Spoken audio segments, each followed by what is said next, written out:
Hey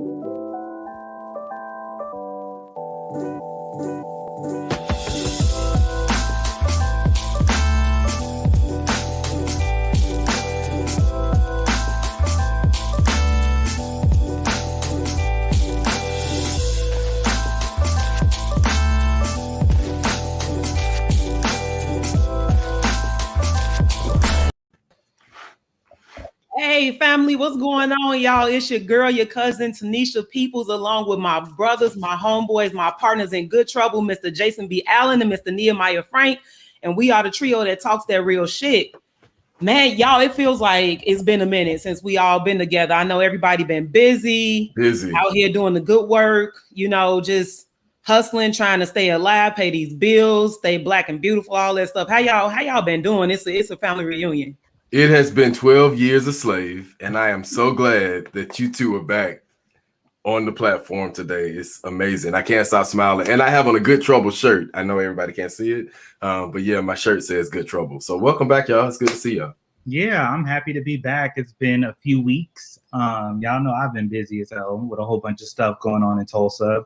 But yeah, I'm happy to be back to, talk that real shit with my brother and sister.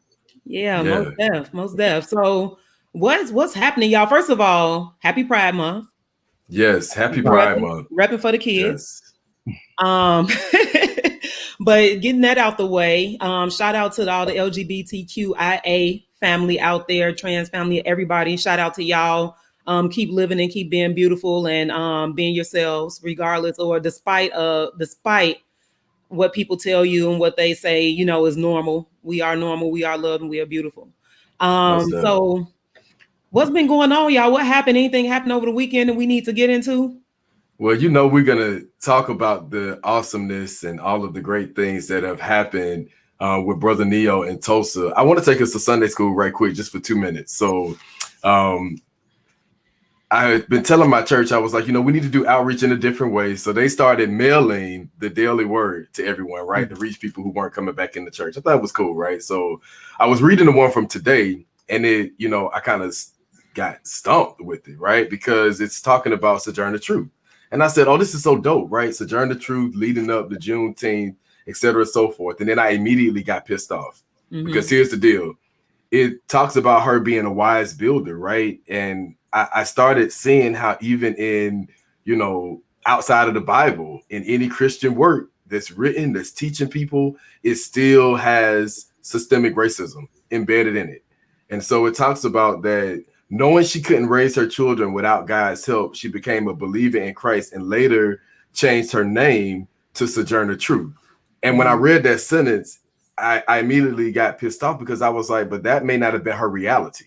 That's what we see in a lot of literature that makes it seem like, okay, it's okay for women to be submissive and to be servants, and for Black people to be submissive and to be servants, and for LGBTQAI to be, submissive and servants and be repentive to men. And historically, it's always been white men. And I'm like, this still shows up. Even when you're trying to get a good word from the Lord, like racism still shows up. And it could be me. Maybe I just read into that differently, but I think it's also something about white people telling the stories of our ancestors in ways where it makes us feel as if we were just, so worn out and so lost and so uneducated that we needed them. And so it just made me remember that her truth may not be the truth that we're reading about in this text. So I just wanted to have that Sunday school reality moment with racism because it's there. Neo, do you want to chime in on that? I'm sorry, y'all. I'm like halfway distracted because I hear something going on in my house. So oh no. Yeah, we had a spill, so we're trying to get that cleaned up in the midst of, talking that real shit. So, but I will tell you about Tulsa. So I'm sure you guys probably saw that we had our grand opening of the Black Wall Street Times physical store. The sales are already through the roof. Greenwood 100, which is the Centennial magazine we just put out, that has already sold over 3,000 copies. And then as of last night, Sophia Bush, the actress who has like 3.7 million Instagram followers. She actually just gave us a shout out on the magazine, and so she put that on her Instagram page, which was great. That also, helped bring awareness to the 1921 Tulsa Race Massacre in Tulsa, and then of course the president came, to speak about what happened in Tulsa. So he's the first president to visit the Greenwood district and acknowledge, that there was a race massacre, not a riot, that took place in 1921 in Tulsa, Oklahoma. So yes, a lot of stuff has been happening.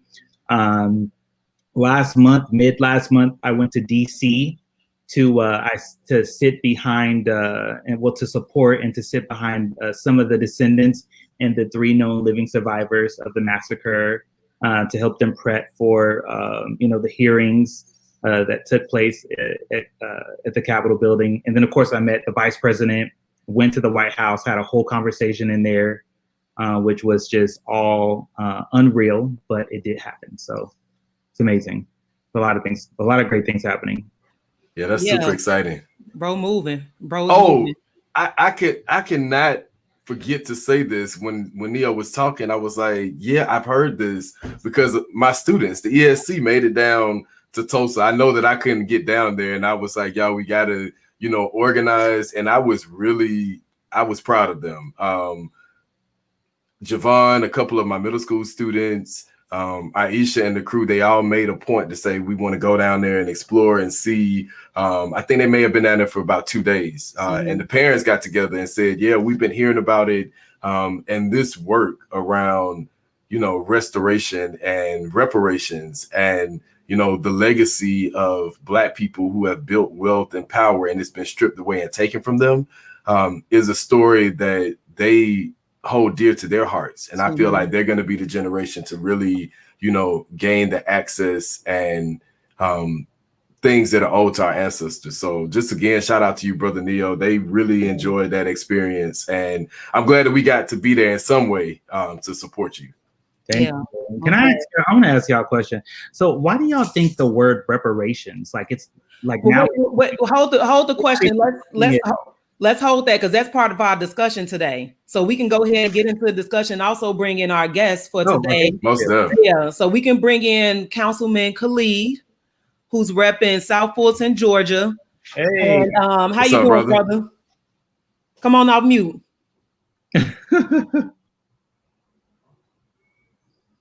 He looking like, I know I ain't on mute. There you are. I'm Mexican. Yep. How you doing today, brother? I'm Mexican.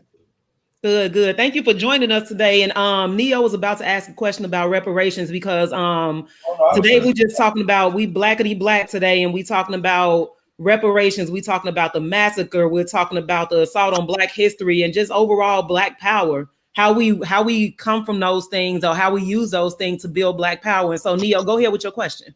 Yeah, so in Tulsa, talking about reparations is like, talking about, honestly, I guess it's just talking about reparations for, what some angry white people did to our community there. And so the mayor thinks that it's such a divisive concept today. And I still don't understand why. I've tried to do research to try to link it. And, the only thing the only thing I can think of is they're ashamed of, their behavior, the behavior of their race to non-white people. And so, they hate to even talk about it, which is why they're passing all of these ridiculous bills across the country to keep kids from learning about, white supremacy. So, well, why do y'all think that reparations is just such a divisive topic? The president came to Tulsa, to Greenwood. He gave a speech. He said everything but reparations in his speech. And I just think that that's that's ridiculous. We got this man in the White House and he can't even say, the R word, reparations, which is ridiculous. So why white folks can't, say this word? Let's, Councilman Khalid, what's your opinion or your response to Neo's question? Because we definitely want to hear from you. So thank you. I was in Tulsa last weekend. Can you all hear me all right? I never know about this. Hold on, you were in Tulsa last weekend? I didn't see you. Did you see me? My ass was never there. I didn't know to look for you, but no, I was definitely there, and I heard Biden's speech, and yes, you know, to say that it was a race massacre and look in the face of 3 survivors who have not gotten a check and still not give a check is just disrespectful. And this idea about I'm still formulating. I'm still trying to articulate how I feel when I hear people say things are divisive, because I only hear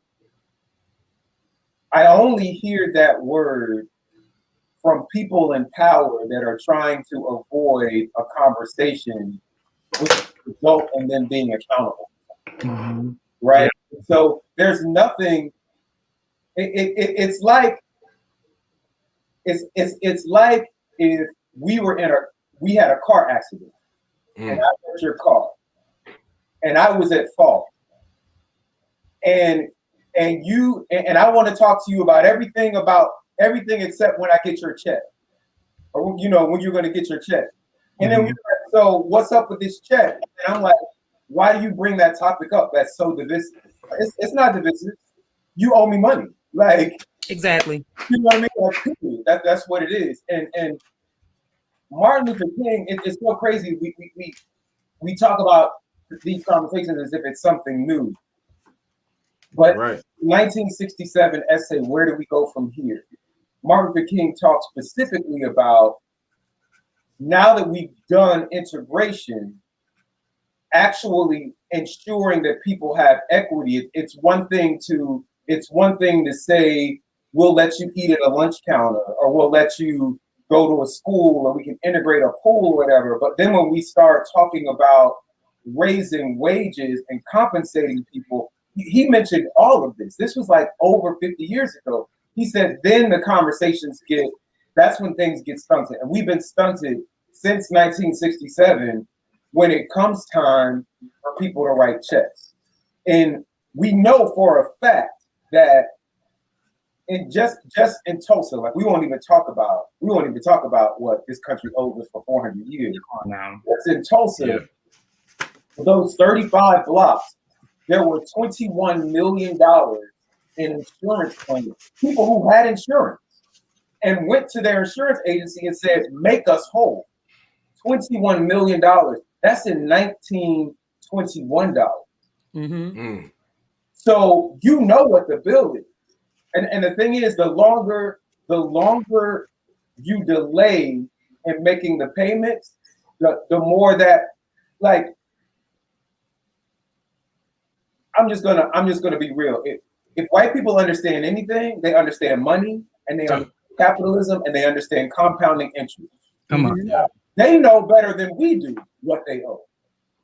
And that the idea that a conversation is divisive, it's really not. There is no divide. There is no divide, and so that's where I am. That's where I am with it. And here in the city of South Fulton, we are, for those of you all who don't know, we are, and if you go to khalidcares.com/101, you can see a whole history and information about the city of South Fulton. But we are Atlanta's twin city. We are 100 square miles. So we're basically the same size as Atlanta. Those of you who follow hip hop know the SWAT. We basically were in an unincorporated part of the county when we became our own city. And with a 92% African American population, we are the blackest city in America. And so I'm running for mayor. I've been a councilman for 4 years, and I'm running for mayor. And what I've been calling for is, we have all the facts. We know all the data. So now it's time for us to be Black on purpose. We need to take our $100 million budget and make sure that we are doing okay as a people. And the reason I bring that up is because when I have that conversation on council, the current mayor and my colleagues say that my language is divisive. I'm like, our city is 92% black. Who am I? Are these black people or these like white people that are just divisive? Right. If you are more afraid of offending other people than failing to do right by your own people, I got nothing for you. But see, Councilman, I just wanted to chime in, and I actually while you were speaking, so that was one of the things that was kind of ridiculous to me, is that if you consider a conversation around reparations for enslaved African, for descendants of enslaved Africans, if they got to work that out, okay. Not even okay is not okay, because clearly we're owed something. But as you said, y'all destroy property. People own this. And so to not give them their due, the descendants their due, is just evil, and it goes against everything that y'all preach in American, as far as building the American dream, or, pulling yourself up by your bootstraps. Now, y'all don't allow those opportunities. And so it's evil, right? And that's the part that tripped me out, because and even the contradictions, like I was watching one of the specials around the massacre, and Neo, when you said earlier, when you said massacre versus riot, I think that the language, the word choices is particularly important, because a riot suggests that it was two parties against each other, when it was white people attacking black people, And I'm sorry, when you talk about the contradictions, like, the way that white people are shaming black people now for rioting out of, frustration and being brutalized in the street. And y'all did the same thing. Y'all went and looted and burned down black homes and properties because y'all hate black people. Like, it's not the kind of hypocrisy is just ridiculous. It's getting just like tiring, all kind of stuff. So I think that these are things that we need to highlight. And also, when Joe Biden came to Tulsa, I was like, great, he was the first president to do this, but everybody passing around this topic of reparations like it's a hot potato that you don't want to hold for too long. Everybody talking about, oh, well, we'll look into it. It's a conversation for later. No, who's going to address this right now? Because there's no way that a reparations bill should just still be sitting in Congress along with the Emmett Till anti-lynching bill, and y'all can pass everything else. I'm pissed that they passed the hate crimes bill and y'all still got the Emmett Till anti-lynching act sitting. So these are crimes against black people. Right. The same way that not giving us our reparations is a crime against black people. Y'all owe us that. Period. Yeah. That's it. I do want to add something to give more context to like the Tulsa situation. So the president came, he gave a speech at the Greenwood Cultural Center. And I was, sitting in the back on the risers, like, is this fool gonna talk about reparations? Is he actually going to take it there? And so I thought that he was headed that way. And I just feel like, not that it is our responsibility, but it kind of is, that we want to like survive and get the legislation passed that we need, that we need to repair our race in this country. But he had mentioned that, in the 20s and the 30s, that the Klan, ran the United States. He said that there were multiple members of Congress who were open Klan participants. And I was like, okay, well, that's the same situation that happened in Tulsa. And so like, for those who are viewing, if you have not picked up Greenwood 100 magazine, you need to pick it up. How do we get it? Yes. So you go to the blackwallstreettimes.com and you can order it for $20. And I am the editor-in-chief of the Black Wall Street Times. I'm also a Greenwood descendant. My family lost businesses in their homes during the massacre. But I want to talk specifically about like who the city of Tulsa was, right? So we have a fireman. His name was Everett A. Hamby. He was a city fire. He was a Klan member, and he was in the city fire department. So just think about this, like when the homes were burning down in Greenwood, we called the fire department and say, hey, our houses are on fire. Can you please send the fire department to come put the fire out of our homes?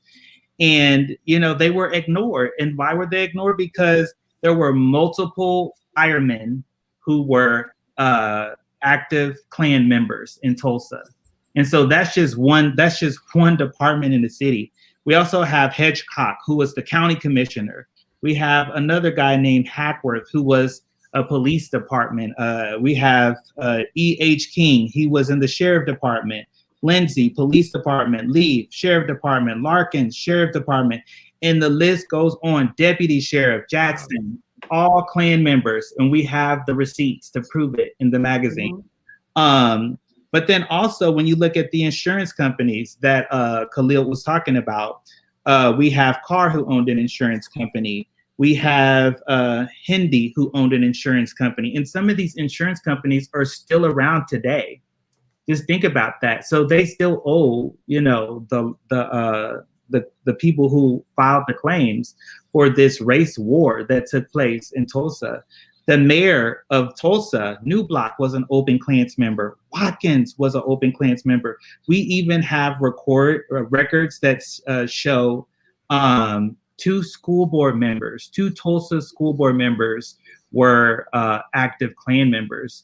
And so you think, like, when we say the city is responsible for the massacre, the city is responsible for the massacre. That's right. They were the ones that allowed, you know, these active Klan members, these active white supremacists to participate in city government. So it's ridiculous. That's right. Yes, it's really deep. It is. It also comes with what we're teaching, like, future generations. So here's my book for the next couple of weeks. It's called Black Fortunes, and it tells a different story, right? It talks about survivors who, you know, they survived slavery, they survived the race massacres, and they were able to, you know, come back after having and become millionaires again. And we don't really hear those stories because, again, we don't have control of the systems that tell people who we are. One of the comments says that this is why, you know, listening to the history of South Fulton, listening to the history of, you know, Tulsa and Greenwood, this is why, and again, shout out to the Black Wall Street Times, that we have our own media outlets that are sharing our stories, that are building, you know, information that is helping us to see how we get to the next level of what is owed to us. Like, my students are always, now that they've been hip to what's happening, they're like, okay, how do we get the bag? And we don't have time for small talk. Like, I don't want to hear about, here is the political way, and, you know, you have to do this with the Democrats, and you have to beware of the Republicans. They don't have time for that. We need to know how to get to the bag and who's responsible. And quite frankly, and this is my opinion, the Democrats and the Republicans are both equally responsible. We have a governing body, a governing system. The Democrats are not separated from what's happening in America because Republican leaders may be leading the charge. Now, y'all need to get to the work. Y'all need to pull that political power, right, and make these things happen. Because, Neo, on your website right now, for those who are tuning in, check this out. Like, I saw the special that came on Oprah, and it was also on CNN and a couple of other stations, and it talked about that there's a massive grave that was, you know, discovered, that they connected back to the massacre. And my thing is, this president stepped foot in Tulsa, and we still didn't say, like, what other proof do you need other than God to come down with, you know, the ancestors and you know, the powers that be, whoever that may be, to say that this is what happened and this is what needs to be done. And so it's power in education. And that's what I want to, you know, just land that point on. It's power in education. And we have to definitely connect with the Black-owned establishments that are telling our story and educating our people, especially when Republicans and conservatives are pushing legislation to say that critical race theory, race period, shouldn't be discussed in classrooms and in curriculum. And I don't want to, I'm not trying to come down now. Y'all know I ain't never voted Republican a day in my life. I usually vote Democrat, but even the Democrats are soft on white supremacy. And I'm just wondering, like, when in the hell are they going to, like, you know, do the moral job of what needs to be done? And sometimes I just don't think it's ever going to happen, because they also themselves want to hold power. So if you even seem like you're slightly divisive, like Khalil said, well, divisive to them, right? Or militant in any type of way, or pushing back against white supremacy, which is the status quo, you're going to get a lot of massive pushback. You might not get elected. You know, you might not, Joe Biden might not get reelected. Perhaps he knows that. And so I really feel sad. I feel like they can take a lesson from the Black women and the people who were around during the Montgomery bus boycott, because a lot of them lost their jobs. You know, a lot of them lost their jobs, and it's like you're losing your job for a just and moral thing. Like, you know, take that cue from them and follow their lead. But let me ask a question, because earlier Councilman Khalid said it's time to be Black on purpose, and I kind of adapted that in my mind to say that it's time to be Black in purpose. And what does that mean? So thinking about how the Atlanta Student Coalition went to Tulsa and they've been empowered in history, how do we make the history relevant today, or so powerful today, or something that really resonates to the point where people are like, especially our young people, are like, I need to be Black in purpose. I can't stand for a country that doesn't want to give us reparations. I can't stand for a country that's soft on police reform, whether they be Republican or Democrat. How do we use this opportunity and the history that's clearly under assault? They don't want our kids to know what happened. They don't want Black people to know what our ancestry is, for a reason, because it's powerful. And so how do we use these moments to live Black, to be Black in purpose? So we are, and I'm so glad that you picked up on that, because Black on purpose is literally my campaign slogan, and it is a double entendre. It doesn't just mean that we are going to be intentionally Black in our demographics, but that we're going to be Black with intention in our policy making. And so I believe, and I'll push back a little bit on something that Jason and his kids were saying about, like, you know, getting to the bag, is that we are. It's not just about. It's really not about Republicans or Democrats. It's really not even about Black or white. You have to ask: are the people that are in office working for me, or are they working for someone else? Right? And we have a lot of Black faces in high places. If you look at the city of Atlanta, they've had 50 years of continuous Black leadership and have gentrified to the point where they are barely a Black city anymore. Atlanta is actually only about 51% Black. And we're going to find out in this next census and this next mayoral election if Atlanta is still even a Black city. DC isn't a Black city anymore. New Orleans isn't a Black city anymore. A lot of these places that we think of as being chocolate cities, and when you go look up the top 10 Black cities in America, they're not on the list anymore. And that's because of gentrification, which is about policy, which is about elections and elected officials making policies that do not benefit Black people. Even going back to what Mr. Frank was saying, they didn't just burn Tulsa. They dropped bombs from the air.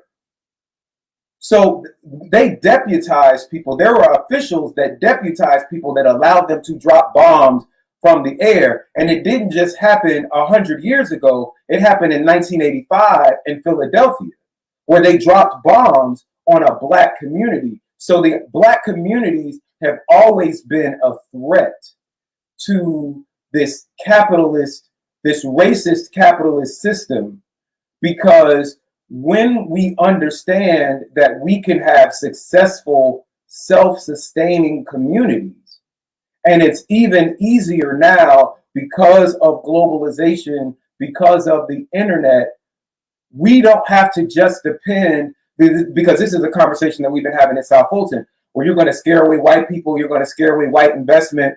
There is no white investment in the city of South Fulton.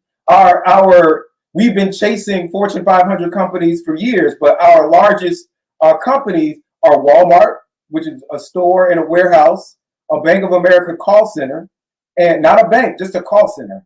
We have a bank, but like we don't have any like banking. We don't have any corporate offices. We got a call center. They take our money and then we can work in their call centers. And then the third one is World Changes, which is a church. Those are the three biggest employers in this 100 square mile city. So if we need investment dollars, we can now connect with the entire Black diaspora. We don't need Bank of America. We can go to the Bank of Nigeria. We can go to a bank in South Africa and get investment in that way. But in order to do that, we need to first control the levers of power that we can control.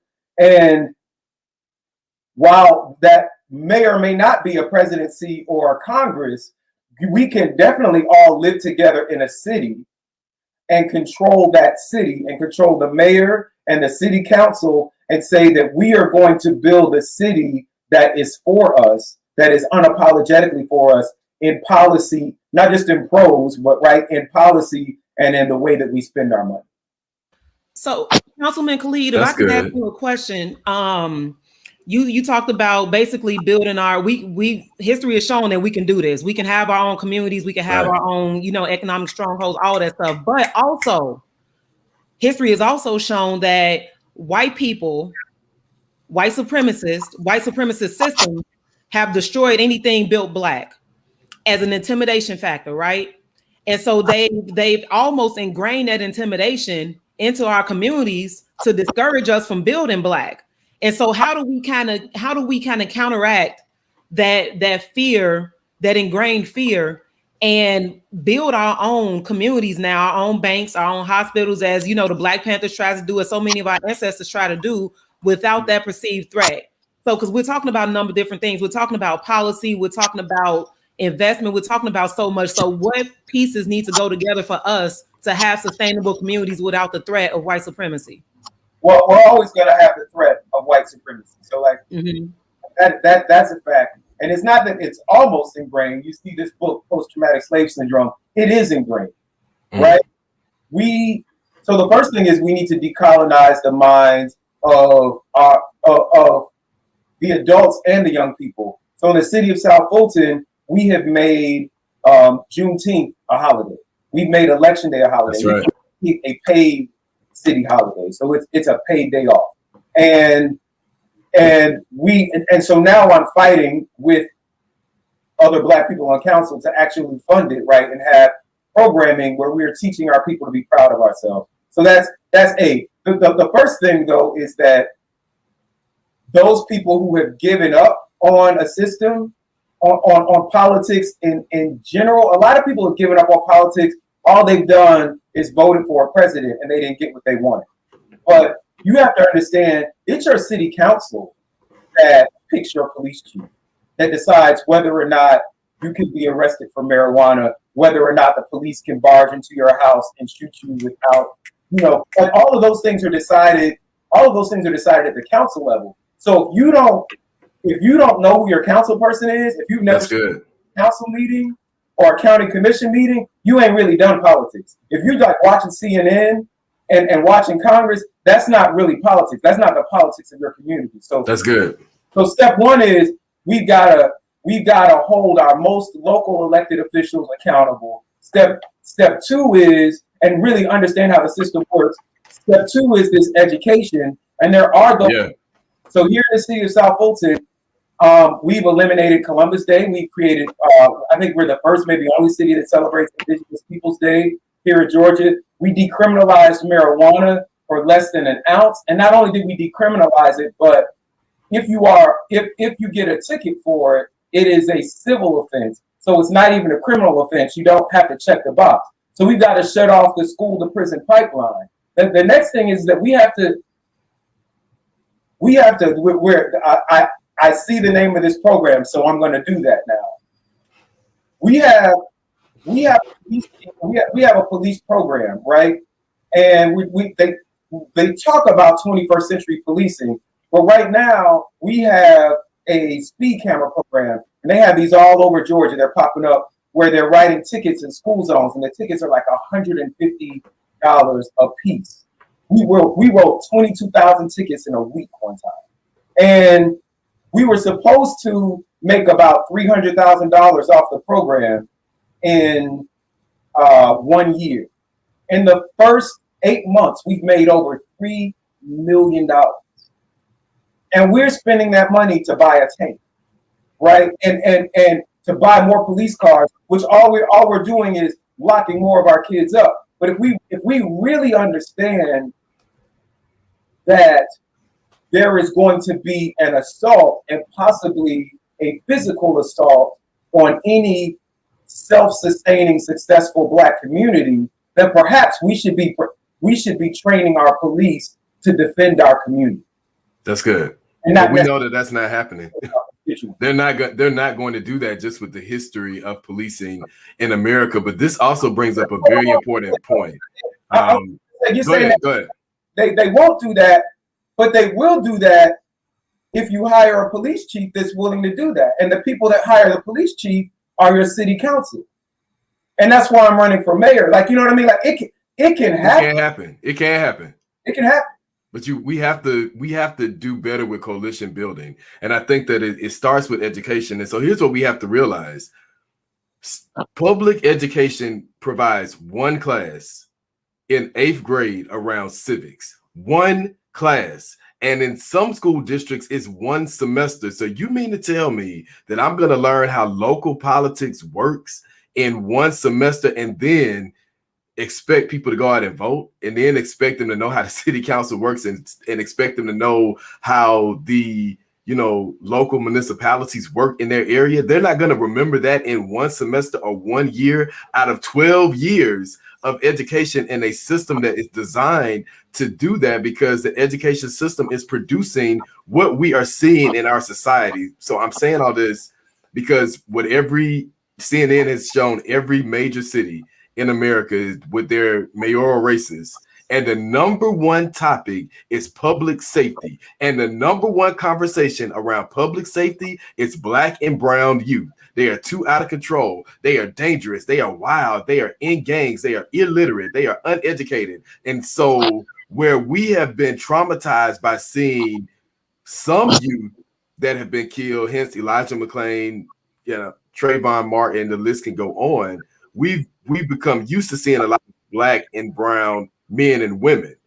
So what is it going to take for us to now see teenagers that are going to be attacked because there's a media narrative that is telling white people, that is telling conservative Americans, that is telling the KKK, that is telling other extreme groups in this country that, oh, the reason why your house is getting broken into and your wife's car keeps getting stolen and she's scared to go to the grocery store is because these uneducated, illiterate Black and brown children are coming to attack you, and we need more police to put them in check and get rid of them. And so that's my students' reality about a system that doesn't even prepare them for how to be good citizens, and then it does nothing to protect them. Well, one of the advantages of having a city that's 92% Black with a $100 million budget is that if the school system won't do the job, we have parks. We have 17 parks in our city. We can create after-school programs. We can create a youth council. We can lower the voting age to 14 or 15 so that when they are learning about these topics, they can actually vote at least for city council. That's what they've done in Maryland and a couple of cities in the DMV area. So we can do all of those things, and it's not just about the media telling that to white people and extremists. The media is telling that to old Black folks. Wow. Right? A lot of one of the reasons, if we really want to talk about politics and why it looks the way it looks, is because politicians respond to the people that put them in office. Yeah. And across the board, 40% of voters are over the age of 60% of voters are over the age of 50, and 80% of voters are over the age of 40. So if only old people are voting and old people are being told that you got to be afraid of kids, then the people that they elect are going to believe what they believe. But when people in our generation and younger voting saying that you don't have to be afraid of kids, we're not that far from that age, then you get a different result. And Councilman, I have to ask you, so what percentage of the $100 million is going to the police department in your city? In our city, first off, in every city, that's good, Neil. 30 to 50% My God. goes to public safety. In our city, 30% of our budget goes to the police. Less than 1% goes to economic development. I campaign on that every day. Wow, that is brilliant that you're campaigning on that. So what do you know, like, so who's responsible for the education budget in your city? Does any of that funding come from the city, or is that all state? Well, no, that's all. School boards in most places are completely separate from the city. So you'll have a city Right. council or county commission, and then you'll have a separate school board. Mm-hmm. And that, like, if you see your property taxes, if you own a house, you'll see there's always a line. Actually, the largest, in most places, the largest amount goes to the school board. But that's an entirely different board. In Georgia, that's 10 days after we passed a resolution in South Fulton saying that racism and income inequality were a public health crisis, the state school board of Georgia passed a resolution that said the United States is not racist and that Georgia is not racist. And it prohibited teachers from passing, it prohibited teachers in public schools from using any lesson plans, material, or instructional materials that make people feel bad about their race. That make people, really what they said is that you can't use anything that might make white people feel guilty about racism or slavery. Basically, you can still teach slavery though, and that black people should be enslaved and be submissive, but don't do anything that's going to make the people responsible. And what is that really teaching kids? Like, so I can go out here and be a poor person with poor character, but no one's gonna hold me accountable if my actions are impacting a particular race. So it's not racist that I am not saying anything about it. It's just that person's actions that is racist. And that's the problem with our system. The lack of acknowledgement. If I can, cause y'all, I've been writing about this for the past couple of weeks. This shit really grinds my gears. It really grinds my gears. Like, and this is the comment, and this is why I struggle with a lot of emphasis on, like, while I believe that policy change and reform is necessary, I don't believe in the actual the intentional practice of it, given the history of the country. And that's why I put so much like focus on what we need to do as a community. And so I'm not waiting on the schools to do this shit. I'm not waiting on the schools to teach our kids about our history when they can't because they don't know, B, they don't care. And C, if they do, they go be the damn enemies, the evil people that they are. Because a lot of these teachers are white women. And why black people? I mean, we saw in Tulsa, the Tulsa Massacre kicked off because a white woman said a black man assaulted her. Same thing with Emmett Till, all this shit. I ain't saying all white women evil, but some of them are. And so that's why I'm like, yeah, it's politics, but it needs to be practiced within our community that builds these systems ourselves so that our kids can be adequately educated so that they can ultimately change the policy and the practice of the country. Because if we keep it real, y'all, just like that book behind you, Councilman Khalid, we do suffer from post-traumatic slave syndrome. And so we've been indoctrinated to believe that we're inferior and what we get is what we deserve. And we can't do better or more than what we have. And so we really have to change that narrative. We do have to unlearn a lot of stuff. And it takes us to have those conversations and to do that work within the community. But it's so many people it's so many zombies out here. Everybody claiming to be woke, but y'all sleepwalking. Right. That's what I'm saying. Girl, I have to give you props though. I got to give you your props.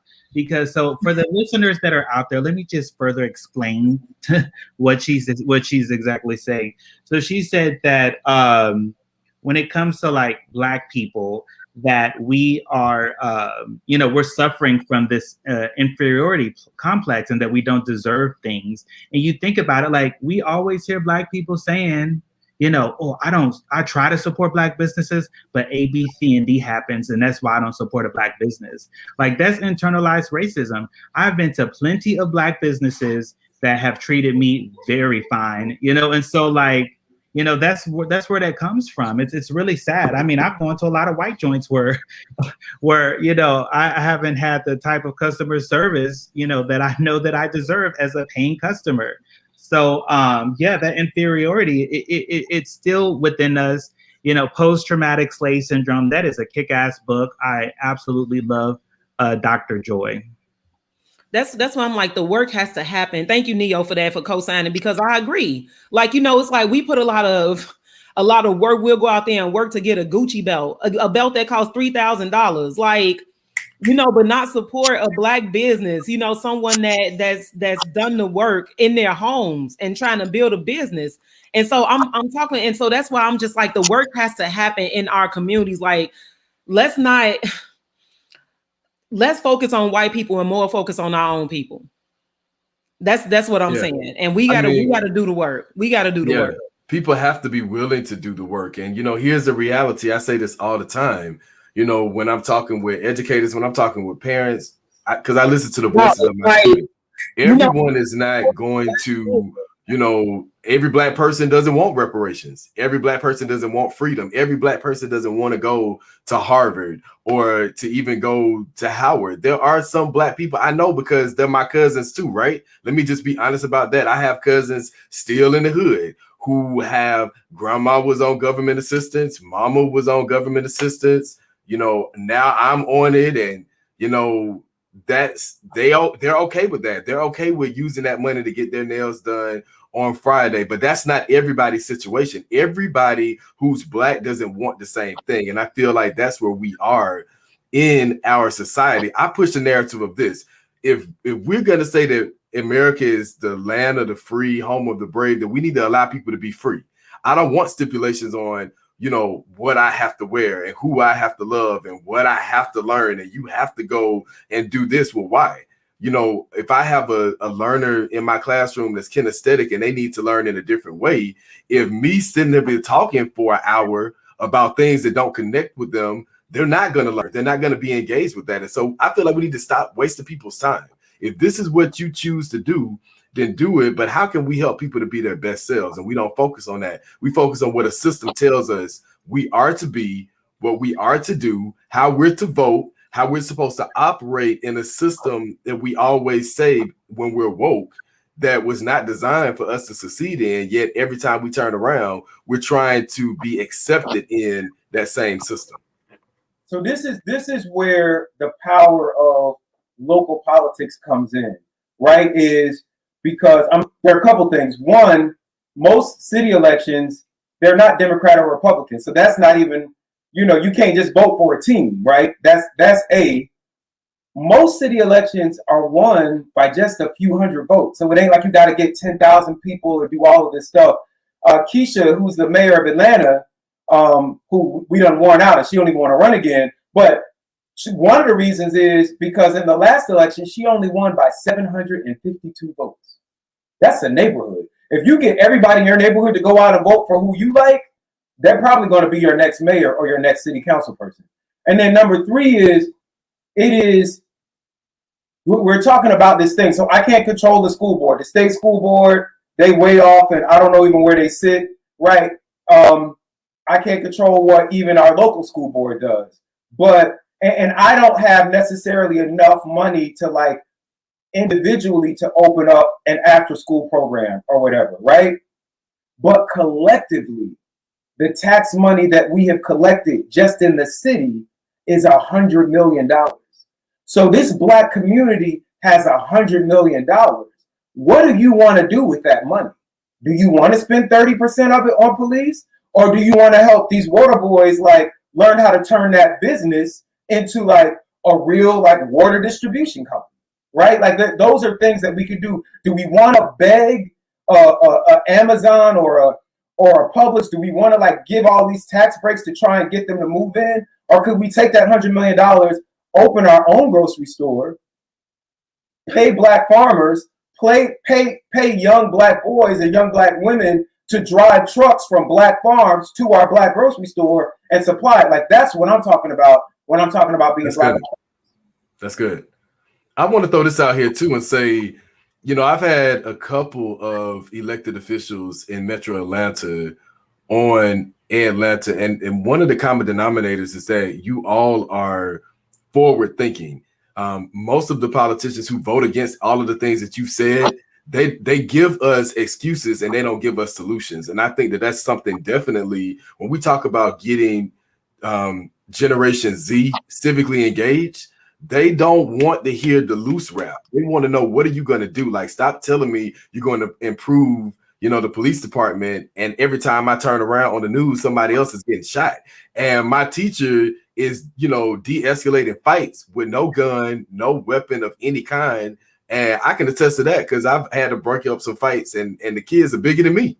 And I didn't need a weapon to dispute, and I ain't got no scratches on my face either. So apparently APD, other police officers, contact some teachers. We can help you, in de-escalating some situations where you don't have to feel like somebody running away from me, I need to shoot them in their back because they were asleep in their car, or it was a mistaken identity and they're running away. So let me shoot you and kill you because you ran from me. That to me sounds like a power struggle. But like you want power and not you want to protect people. But Jay, can I ask a question just similar along the lines of us talking about how this inferiority complex is ingrained in Black people through post-traumatic slave syndrome? Could it be similar to hate and racism being ingrained in white people, and that's the force that drives them to brutalize us every day? And so it's like, you can talk to them about de-escalation factors all day, but it's like the fact of the matter is just I like to kill and hurt Black people. Yeah, I mean, and that's real. We see that, I'm gonna say this. Our counterparts, they put everything in front of our faces. And, I have a balance of things, right? So even in movies, in TV shows, in newspapers, in books, we see that. You see how, okay, this is, a predominantly white, rural county area in a state.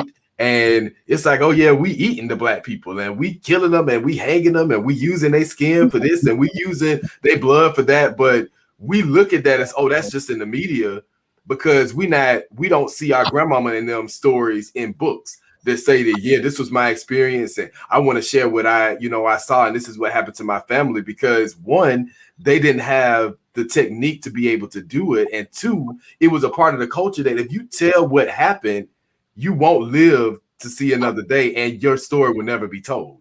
And so it is a reality. Like, yeah, Tanesha, that's a great point that they are being taught that. I've seen it in some of my white students who will say, my parents are like this. I'm gonna go ahead and tell you now. My parents are like this. I'm not like this though. And I want to do something different. And it's hard, right? Because that's mama, that's your daddy, that's your older brother that's saying the N-word and treating your friends, a different way. And it's not you, but it's hard to say, anything against it when it's your whole family. So yeah, that's a great point, sis. I'm glad you brought that up. Yeah, I agree 100%. Like internalized racism, and I try to tell white people that, like, I'm like, do you understand that internalized racism affects everybody? Like white people themselves are the victims of internalized racism, whether they want to accept that fact or not, because they're economically impacting their bottom line by suppressing us. Like they could be so much more wealthier, if they would pull us up too, or if they would just move out the way so we can come up, right? And it is because of the racism. Like I did, I don't know if you guys saw that MSNBC clip that I was on last week. I just put on my Facebook and Twitter today. When Tiffany Cross, she does the report about the mayor's family. And so, we did that report in the Black Wall Street Times, Greenwood 100, about the mayor's family of, owning Black people that look like us, and not just for like towards the end of slavery, but from like 1619 all the way up until 1865. And so that internalized racism that impacted them from generation to generation is the same type of paternalistic behavior that we see in Tulsa today, right? No, we're not going to have this conversation about cash payments when your family for centuries have been like the biggest willful creams that, this country has ever seen, right? So absolutely, I just have to put that out there. Can I just try? Hold on, Councilman Khalid, 1 second. Let me just pause for the calls because I haven't done this yet. If you are watching us, share out, like, love, hate it if you hate some stuff that we're saying, but make sure y'all share this conversation out. Show us some love because we always talking that real shit, that good shit. So y'all show us some love so, we can get some more people, some more eyes and ears and voices on this conversation. All right, go ahead, Councilman Khalid. Absolutely. The other thing the other part of this resolution on this resolution that the state passed is that it said that that slavery and racism are just aberrations, that it's not really the American tradition, and that meritocracy is the American tradition. You just do your best, and the cream will rise to the top, and everybody gets a fair shot. It's really important to understand that what this is really about is capitalism. We talk about racism a lot as if it's its own separate thing and it's about feelings, but racism is really a tool of capitalism. Right. And we've got to start thinking critically about capitalism. I know a lot of people like to shout out, "Oh, I'm a capitalist. I love money. I'm here for all of that." But what you really have to understand is that the way that the capitalist system works, and if you really read Adam Smith and you really study economics, you understand that a few people control the means of production. That's what it's called, right? A few people, you work at the plant, but you don't own the plant. You'll never own the plant. Now, you can actually go and work at places that are co-ops where the people that work there are actually co-owners, right? And you can start those, and that's one of the things that I want to do as a city. But in general, a few people own all of the wealth. Even during slavery, most white people were not slaveholders. And most white people were not pro-slavery, but the people who control the wealth, the majority of people in Congress and the majority of people in the state legislatures were plantation owners. And they've set this entire economy up for themselves. In 1860, right before the Civil War started, economists have estimated that 80% of the gross domestic product of this country was attributable to slavery. Every major bank in the United States and Wall Street itself was founded on trading slaves. So this is about money. The real reason that this conversation is uncomfortable is because at the core of it, white people don't want to have to write a check.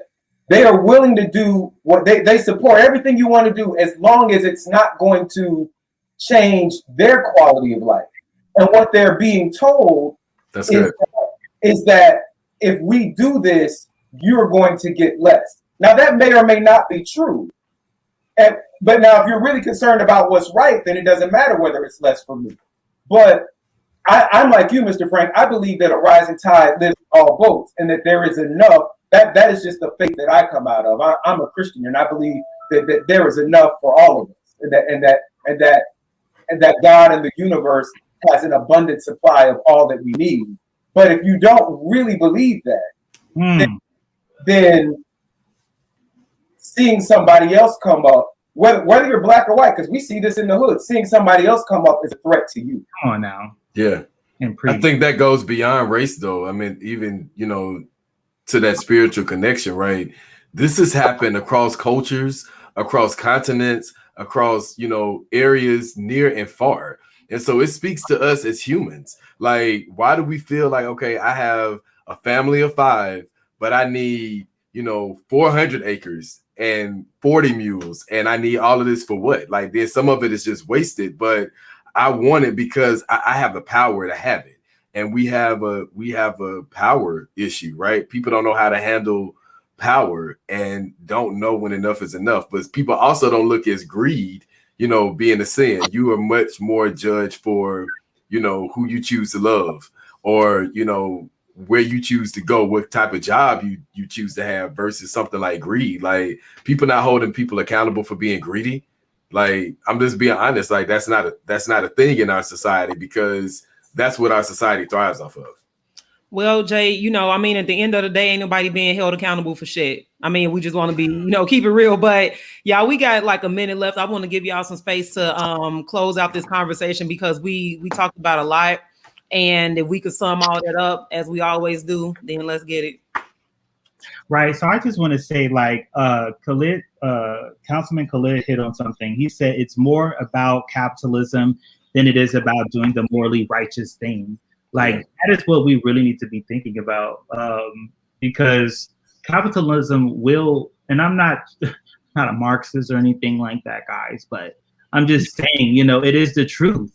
Like, capitalism is what's what's driving the division in this country. And so, I mean, I don't know what the balance is. I'm not an economist or anything like that, but I mean, it has definitely been the adversary or the antithesis of Black growth in this country, mainly because, you know, white people are the ones who control the capitalistic system. Most definitely. I'll definitely say Black Fortunes. It's a good read. I think that it really helps to focus us in on how do we build back the Black dollar? How do we become more intentional about, you know, getting the things that we want in life for our families, building together what that takes, really getting into strategies. You know, I love these podcasts and people can go back and rewatch them, right? But I'm very intentional about not giving you every strategy, because that's also the thing too, that I know that everyone watching this may not be for liberating Black minds. And so I'm always going to be game for saying you got to pick up a book, get into the Auburn Research Library or a library that, you know, has some great resources. Get in there and read, study to show thyself approved. And so same message I get to my students is what I'm gonna give to the people. We need to be educated about how the system works. And lastly, this point that Neo just made about, you know, learning economics, the water boys from Atlanta to Athens are saying the same things. Like, we are not being taught how to get the bag. I want to know how to make money. I don't want to learn this, you know, formula that I'm never going to see again. And let's be honest, a lot of the things that we learn in public schools, we never see in our everyday lives, because public schools are training our kids to be factory workers and not innovators and creators and entrepreneurs and great.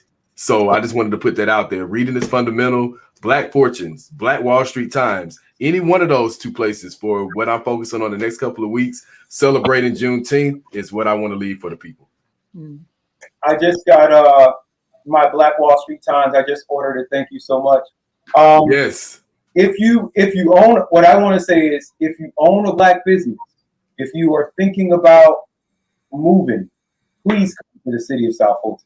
We are 92% African American. We are almost 100% Black.